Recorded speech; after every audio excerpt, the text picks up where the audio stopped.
For nearly a year, Elise Harper had poured her heart into her new home, a modest slice of suburban heaven where she turned a barren backyard into a living masterpiece.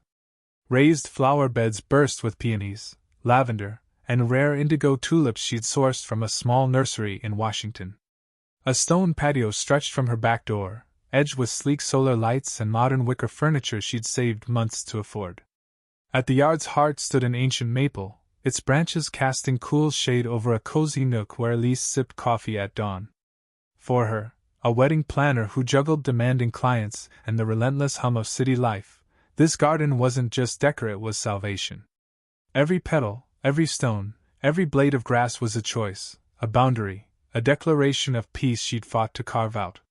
So when her neighbor, Dolores Vance, began to encroach on that sanctuary, Elise felt a chill she couldn't shake. Dolores was impossible to ignore.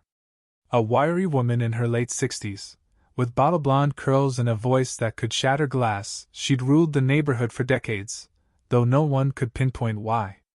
Her sprawling lot, plus a vacant one next door, housed a chaotic collection of faded gnomes, rusted tools, and gravel heaps. From the moment Elise moved in, Dolores made her presence felt, dumping trash bins in Elise's driveway, leaning over the fence to critique her soil choices, or griping that Elise's patio tiles glared into her windows. Elise tried Civy Lighty at first, offering tight smiles, redirecting barbed comments, even helping Dolores haul a box to her porch once. But politeness has limits, and Dolores wasn't just nosy, she was territorial, her passive-aggressive jabs laced with the belief that every inch of the block was hers to command. The trouble began in earnest that spring, after Elise finished her backyard overhaul. One morning, coffee in hand, she stepped outside to find her cedar hedge a lush, 6-foot privacy wall hacked to stumps. Her stomach lurched. Across the fence, Dolores stood on her deck, smug in a threadbare robe. "Those hedges were choking my sunlight, honey." "You're welcome," she called, vanishing inside. Elise, stunned, explained calmly that the hedge was hers, on her land, and any changes required her consent. Dolores smirked, muttered, "Noted," and shut her door. That night, Elise bolted her gate with a new lock and installed a motion sensor light. But the intrusions only grew footprints in her garden soil, her watering can misplaced, a wind spinner uprooted and tossed. None were crimes, but together they screamed intent. Elise began logging every incident, snapping photos, noting times. She wasn't paranoid, she knew a power play when she saw one.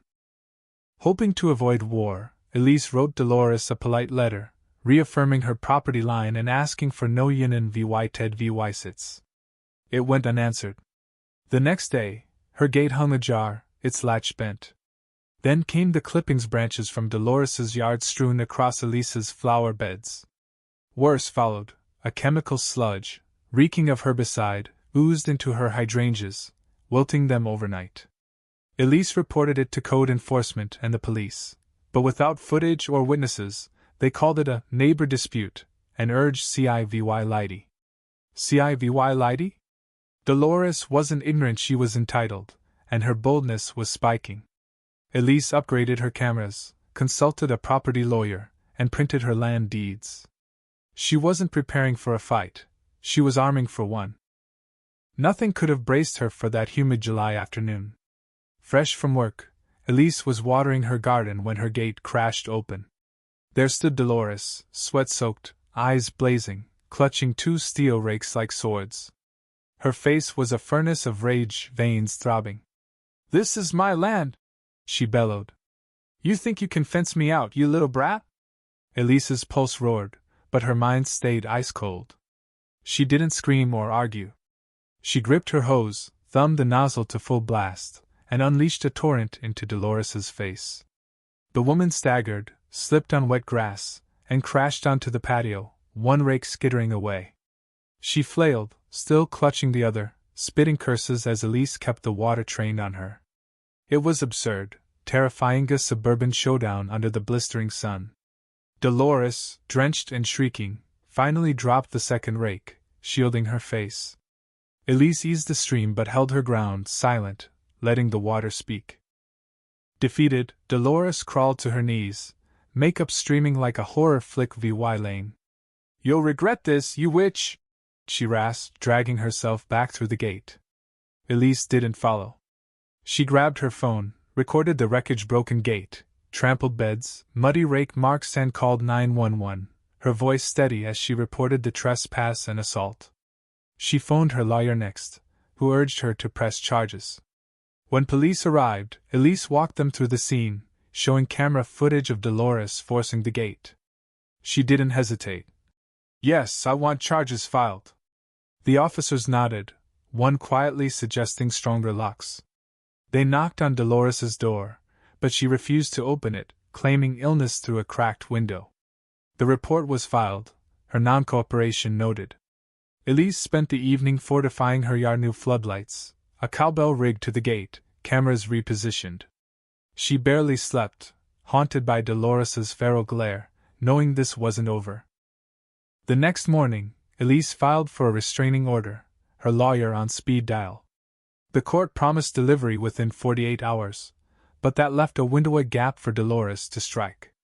That night, a thud hit Elise's porch. Under the light, a plastic bag held rotting tulips and a scrawled note, "Saw not everything grows twice." Saw Elise's skin crawl, but she gloved up, bagged it, and emailed photos to the police. 2 days later, a new blow, a letter from a land agency, triggered by an anonymous complaint, questioned her fence's legality. Elise knew Dolores's handiwork, bureaucracy weaponized. She called the agency, confirmed her deeds were airtight, and hired a surveyor to shut it down. But Dolores wasn't done. Tire tracks appeared by Elise's garage, too close, too deliberate. A hooded figure tripped her cameras, dodging the lens.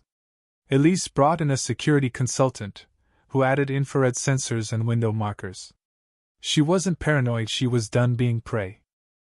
The breaking point came when Elise's power cut out. Her breaker was fine, but the outdoor fuse box had been pried open, mains yanked. Police confirmed criminal tampering, and Elise's footage showed nothing, but she knew. Dolores had vanished from sight, but her shadow loomed. Then, at 2:14 a.m., sensors screamed. Elise's cameras caught Dolores, wild-eyed in a bathrobe, dragging a ladder to her fence, hedge clippers in hand. She climbed, fell into Elise's yard with a sickening thud, and charged, clippers swinging. Elise, flashlight blazing, shouted warnings. Dolores's arm bled from shallow cuts, her grin unhinged. Before Elise could use her pepper spray, police lights flashed. Officers cuffed Dolores as she laughed, muttering about her land. She was charged with trespass, assault, and violating the restraining order. Elise's lawyer secured an injunction, barring Dolores's return pending a psych evaluation. Her house went up for sale, and the neighborhood exhaled. Elise rebuilt loose soil, tougher plants, a red fence with a sign, "Saw no Union vy Ted guests." Saw she didn't gloat. She'd faced madness and won, not with rage, but with EVY Denke and steel. One spring evening, wine in hand, dog at her feet, Elise sat on her patio. The wind chimes sang, the tulips glowed, and the silence was hers. She hadn't just saved her home, she reclaimed her life.